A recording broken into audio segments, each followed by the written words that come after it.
जय गुरुदेव। आप सभी प्रेमी भाई बहनों को मेरा सादर सप्रेम जय गुरुदेव। स्वामी जी की बातें अक्षरशः आप सब तक पहुंचाने का एक छोटा सा प्रयास कर रही हूँ, लेकिन इसमें मुझे आप सबकी मदद की ज़रूरत है। आप सबकी श्रद्धा और भक्ति के आगे मैं कुछ भी नहीं। इसी प्रकार प्रेम बनाए रखें और चैनल के साथ जुड़े रहने के लिए सब्सक्राइब का बटन ज़रूर दबा दें और अपने प्रियजनों तक ये संदेश ज़रूर पहुँचाते रहें और बेल आइकॉन भी दबा दें, जिससे नई वीडियोस की नोटिफिकेशन भी मिलती रहे। तो चलिए शुरू करते हैं आज की बहुत ही प्रेरक कहानी जो स्वामी जी ने स्वयं सभी को सुनाई थी।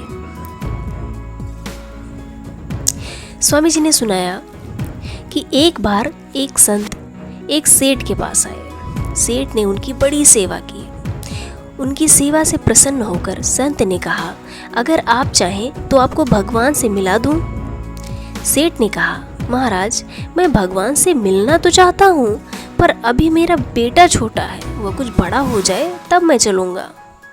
बहुत समय के बाद संत फिर से आए और बोले, अब तो आपका बेटा भी बड़ा हो गया है, अब चलें। सेठ महाराज बोले, उसकी सगाई हो गई है, अब उसका विवाह हो जाए, फिर घर में बहू आ जाए तब मैं चलूँगा।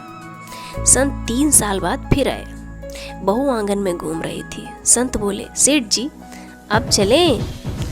सेठ जी बोले, महाराज मेरी बहू को बालक होने वाला है, मेरे मन में कामना रह जाएगी कि मैंने अपने पोते का मुंह नहीं देखा।